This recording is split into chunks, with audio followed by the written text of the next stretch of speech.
I think the first thing that I want to ask you, and the thing that a lot of people are definitely going to have on their minds. Yes, mate. What the fuck were you thinking, mate? Honestly, like Afghanistan.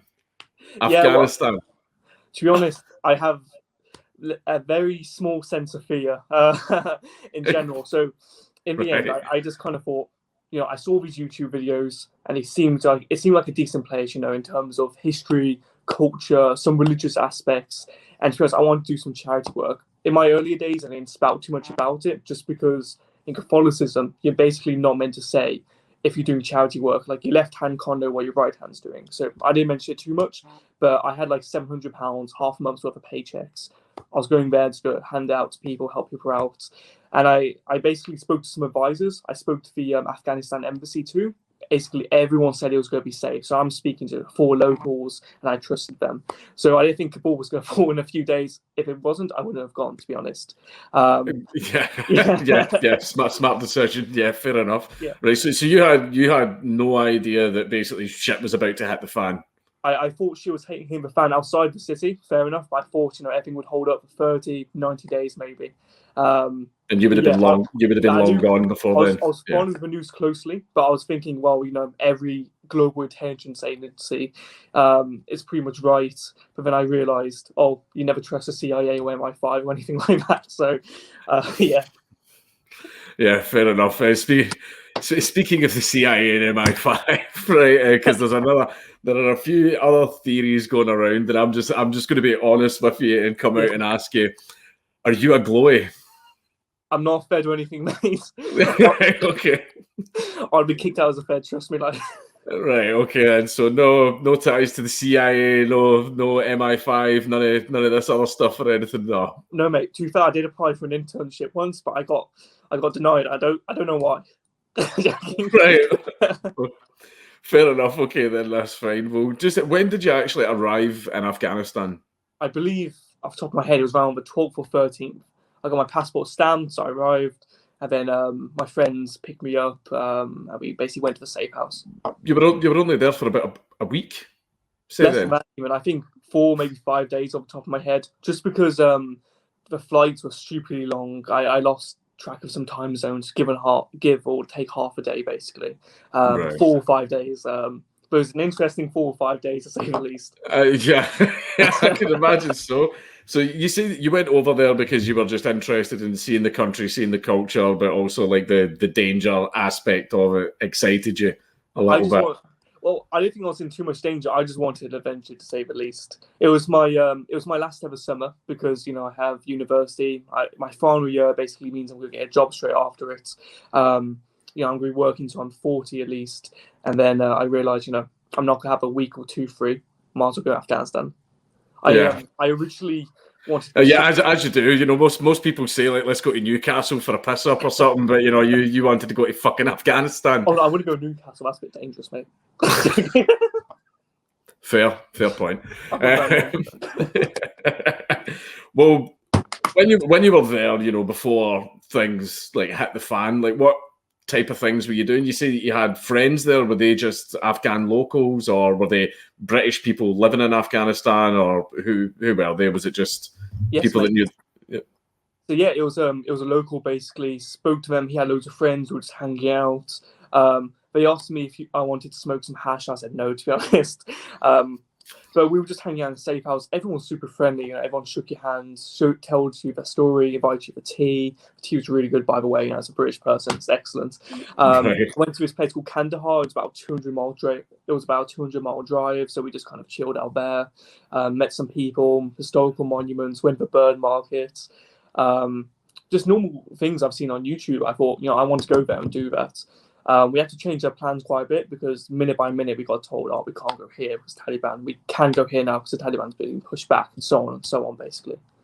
Right, fair enough. So when you say it wasn't like a hotel or anything you stayed in, it was just a safe house? Well, there was a layer of a very tall, I would say 10-foot wall with barbed wire on top. You'd have to knock on a specific spot, and like a low enclosed area will just slide past, and some guy would basically confirm your identity. He would buzz you through. You would go through a strip search, pretty much, and then you go through metal barricades, more walls, more searches, type in your PIN pass, show your ID, and then you're in a safe house, basically, which is a nice hotel.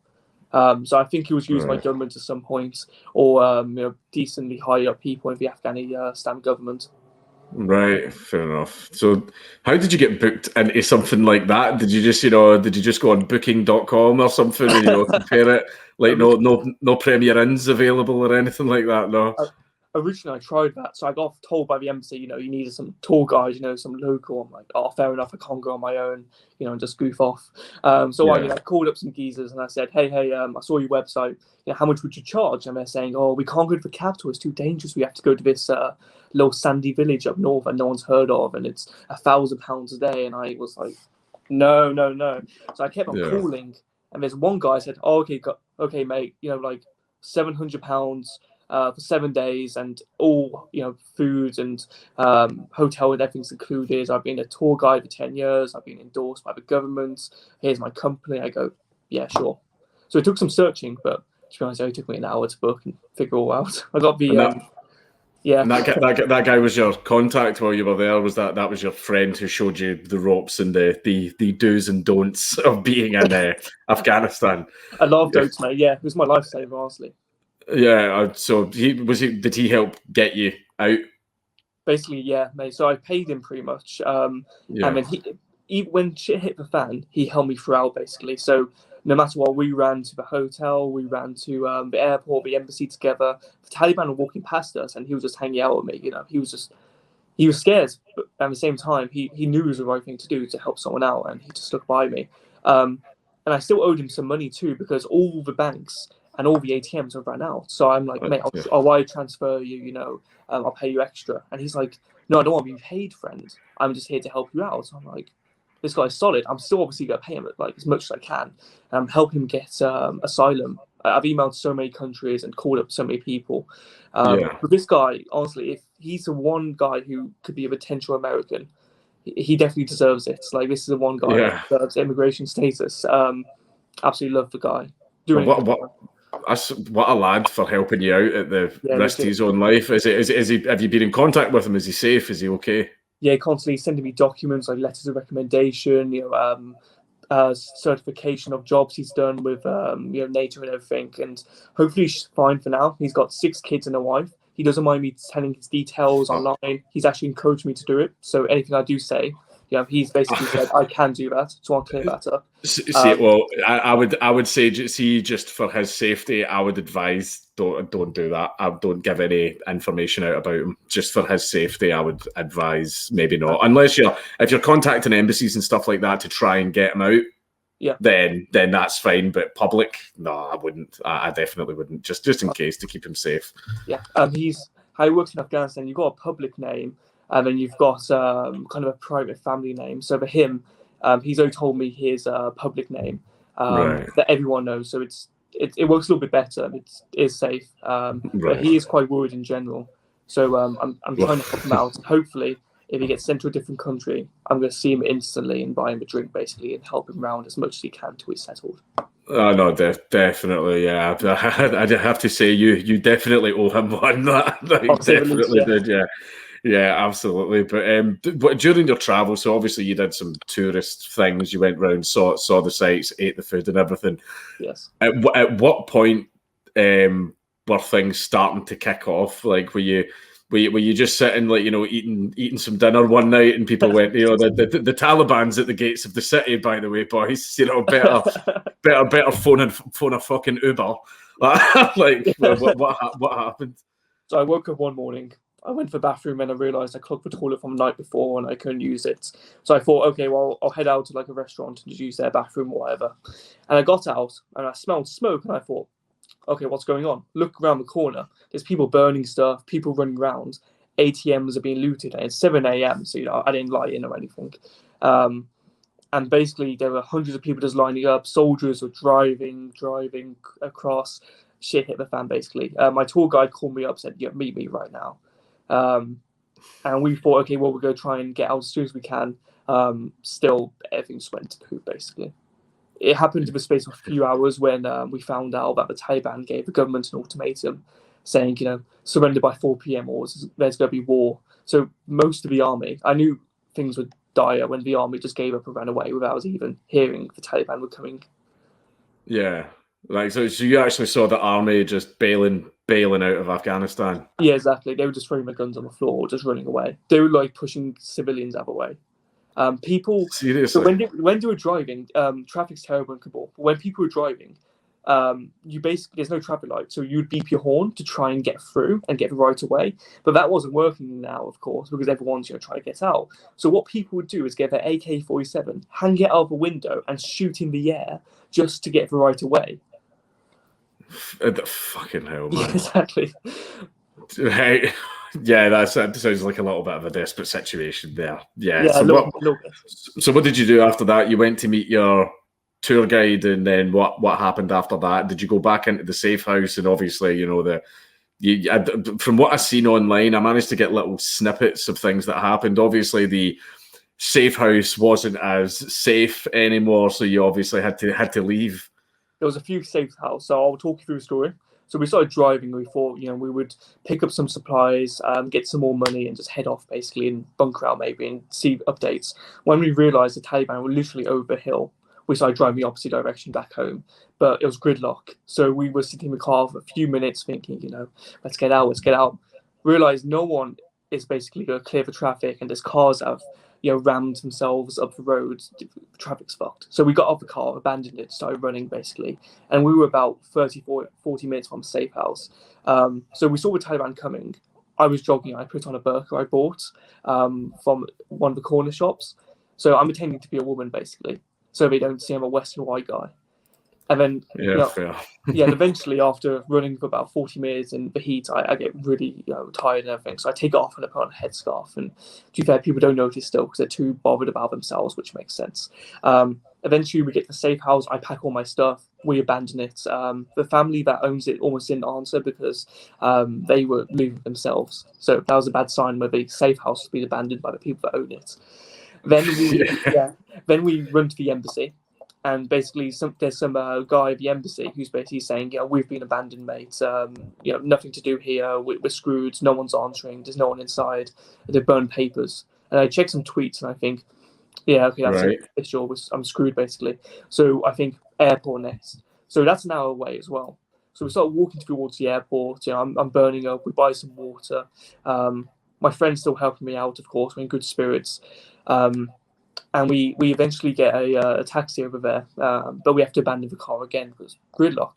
We got to the airport, and when we got in, there was no British ambassadors apparently, or we couldn't find one, and it was just chaos. They weren't letting anyone in, and in the end, one of the guys said, "You're technically by yourself, but don't worry, you'll be rescued at some point." And I go, "Shit, everything's fucked up." You'll be rescued at some point, sometime. Yeah. Just go off, fucking Ryanair. Basically, so I walk off, feeling defeated with my tour guide. We started drinking out of a garden hose we pulled up off the ground because that's how desperate we are for water. And then we see the Taliban capturing the airport, and they're driving there on their SUVs or Toyotas or whatever. And they're all dressed in black, balaclavas or whatever it's called, and they have AK-47s and machine guns on the trucks. And they stare at me. At this point, I've got a cross around my neck, my headscarf's off, and I'm just in normal Western clothes. So I had to make a change because I'm not wearing a burqa, in that heat. And they look at me, and I just don't give a shit at this point. So I just tap on their car to cross the road, and I stop the car, and I just wave them, and just go thanks, and just nod at them casually.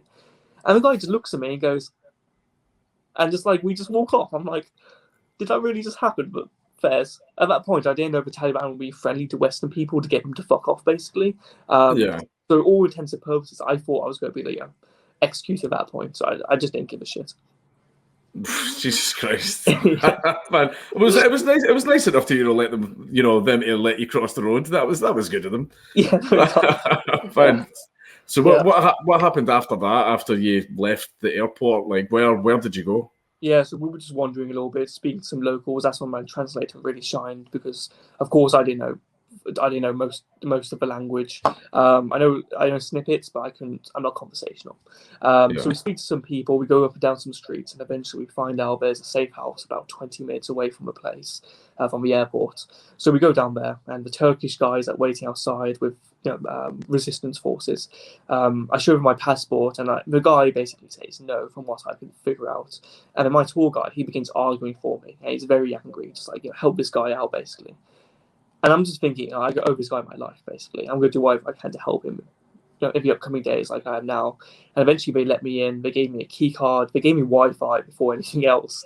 Bad move. And then the things that matter, Yeah, the important stuff. Yeah. To be fair, the Wi-Fi is kind of faster than my rented accommodation. So got a British infrastructure. Thanks, people. Yeah. But yeah, I got into the safe house, and then we just kind of bunkered down for a few days. I didn't eat for 2 days, basically, apart from a rotten black banana, just because I was kind of just thinking, I shouldn't leave my room, nothing should happen, keep to myself type of thing.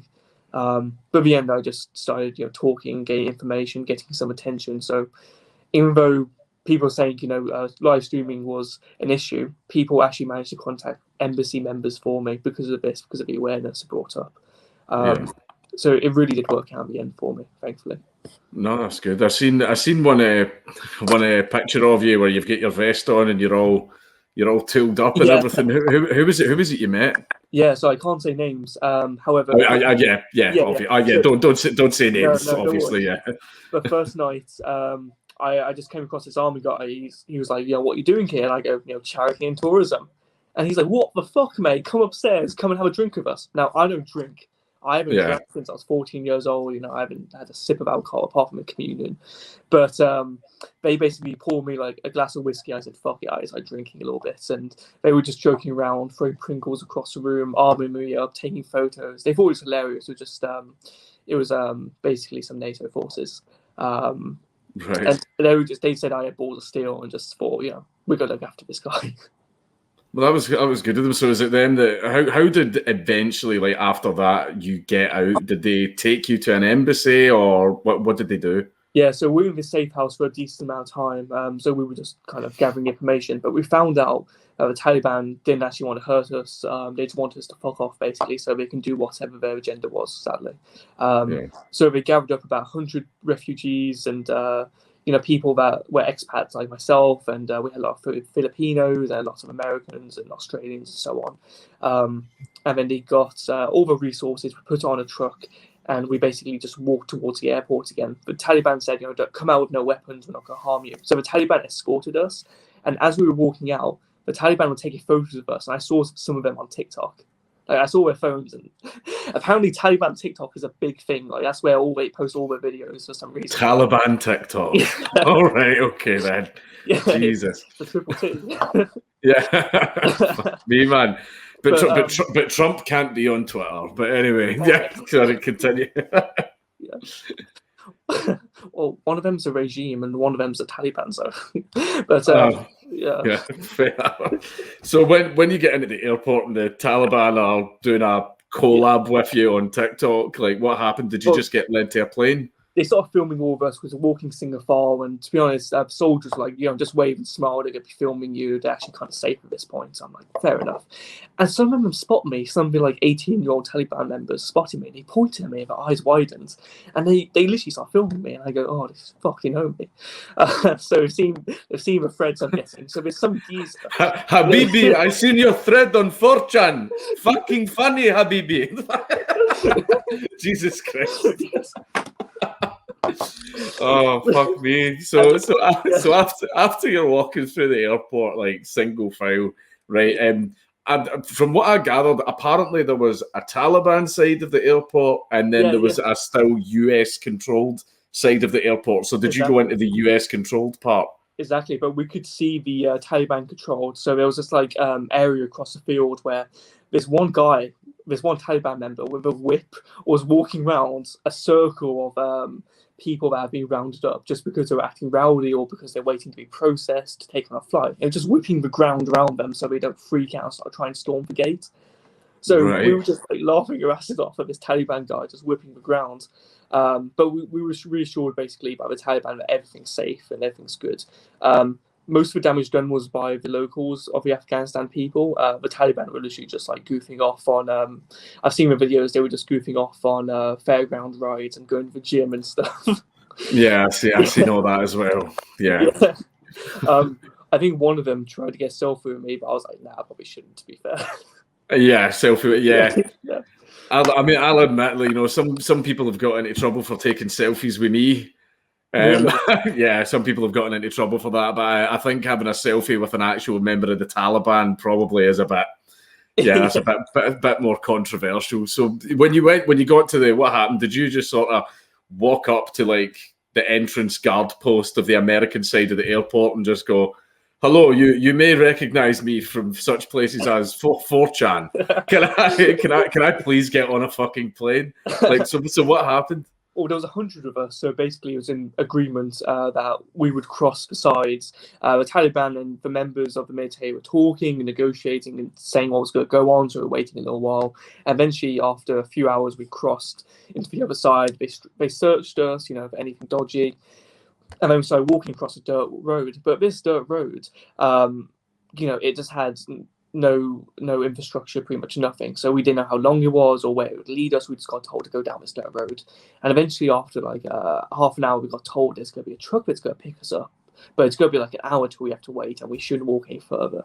So first thing I did was literally just fall down on the dirt road, use my helmet and my bag as a pillow, and just start sleeping in the middle of the road whilst I'm hearing gunfire and seeing what's it called? I forgot the name of it, but what are those flares that go off planes to stop heat-seeking missiles? Those were just lighting up the sky because it was the airport. So I was just chilling and sleeping, basically.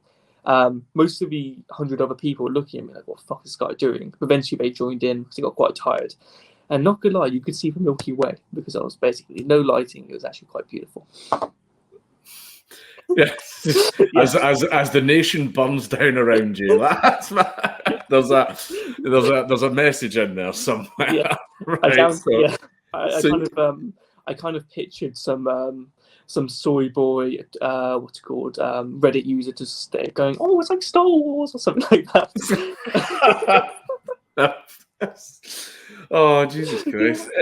Right, so you had a wonderful night's sleep under the stars. So what happened the next day? Yeah, so we got woke up by some trucks. We got on, we got escorted, and basically we got told we're going to be stuck in this one temporary housing.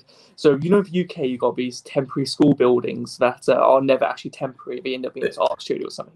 We had those. Yeah, I'm saying. So we went into one of those basically, and we got told we're going to stay there for the night. And we got some army ration packs, and we couldn't eat them hot, so I just ate kind of I think it was dry pulled pork or something like that. So it's pulled pork and rice. So I ate it dry. It was terrible, but I didn't care. And when we got into the place, there wasn't a mattress. The toilet didn't work. There was no water in the toilet. The shower didn't work. There was no door, no heating pretty much, and there was no bed, just a frame and just a little bit of carpet.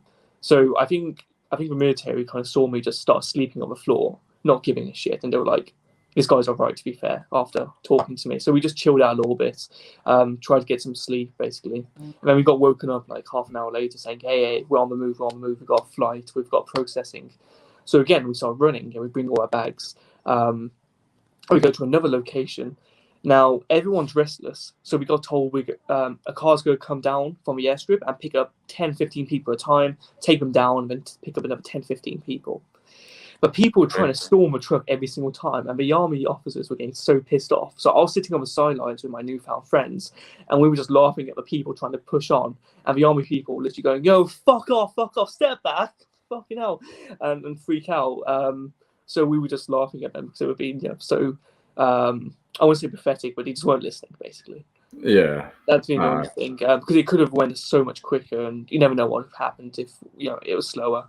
And eventually we got taken some area, we got searched, so we found out we can only take 10 kilograms maximum, and we couldn't have any liquids at all. So bye bye toothbrush and everything like that, and only one bag too. So I abandoned most of my stuff I owned, unfortunately. So I don't own a coat now at all. I didn't think you would need one in Afghanistan, but I was planning on going to Albania afterwards, so I had extra stuff on the trip. But, right, okay. Yeah.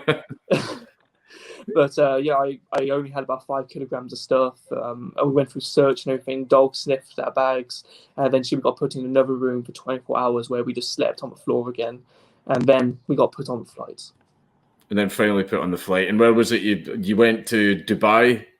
Yeah, first. Dubai, and then a RAF airbase, which I won't disclose because it'll probably reveal the location of my hotel, my isolation hotel I'm in now.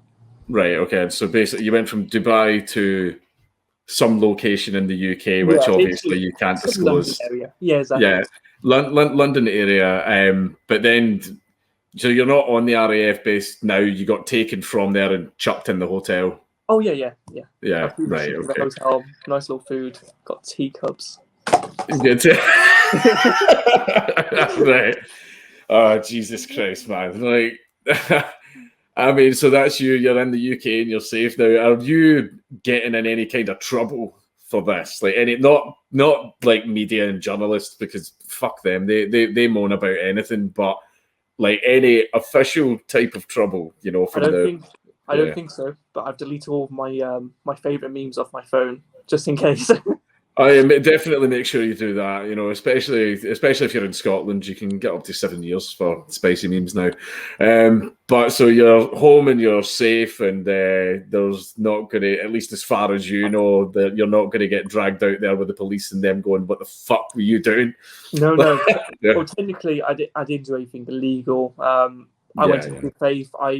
To be honest, as you know, everyone's saying that there was nothing good come out of this. But what I did give £700 to a load of people, loads of refugees in Kabul as the place was collapsing. So I should have ran a little bit sooner. I've got to admit, maybe if I could have got a flight out maybe sooner. But I saw girls that are 7 years old that didn't have parents, crying, and they were running up to me. I just gave them like £50, and that's like a month or two worth of essential foods. There were dogs there because dogs aren't haram. I think that's the term.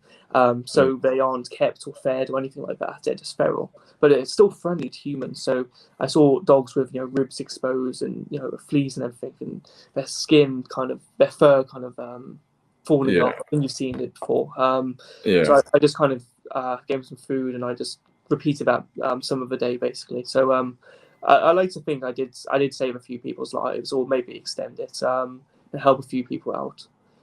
My tour guide isn't wanted because he helped me out. They're totally fine with tourists in Afghanistan. Maybe not now, but before they were. It was just because he helped NATO forces. So I haven't put his life in jeopardy or anything like that. He's actually doing everything. Everything's fine basically. So I hope him and his family get out, because he definitely did you a solid, and I'm really glad that you are trying your hardest to pass on the favour, because he deserves to get out as well with his family. It's just the whole situation is just such a shit show, isn't it, man? Yeah, I mean, I've seen the videos of people being turned to red mist on the airstrip, because in the hotel, the compound we were staying in, it was like an official compound. So we had this one room where there were hidden cameras basically that were all over Kabul, and we could watch it on about 9 TVs. So we were just watching the airport in real time, thinking, what the fuck is going on? So we saw the people flying off the planes, and we heard stories of people falling off the planes and falling to other people and killing them. Jesus Christ. It was fucked up, to be fair. Yeah. Well, fuck me, man. I'm trying to laugh, and but I'm also trying not to make jokes. Otherwise, I'm just gonna get fucking upset, man. Fuck me. But where to next? Have you thought about fucking Blackpool? Blackpool's fucking nice. Why not go there? Yeah. Well, maybe I'm thinking when I graduate, I might want to go to Liverpool. Or I'm not too sure. to be honest, I've been offered a few jobs, by the way, internationally in wealth management. So I might be going to some nice areas in Europe for a year to work, or I might carry on university because I've been invited or recommended, sorry, to join the military as an officer with some people. I could just go back down that route, to be honest, and actually probably go back to those areas and do good, actually. Because as bad as it is, I definitely can cope with these situations, I found out. And I don't know, I think I've got a weird brain, but it works out, to say the least. So maybe, yeah, I think you got very lucky, like a few times. I got lucky, but at the same time, I've got good faith. I'm a heavy Catholic, so yeah. I think these things will play out, and even if I die, I would have died helping out people and giving people some money, I guess. Good point.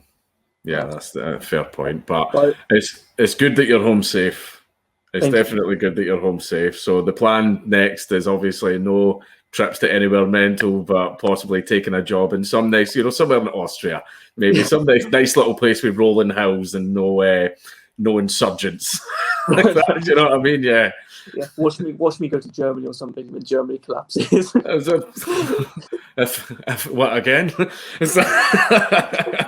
Yeah, but anyway, it was good to actually talk to you, and I'm happy that you're home and you're safe, and nothing too bad happened. But do you have any message that you want to give out to anybody that might be watching the video?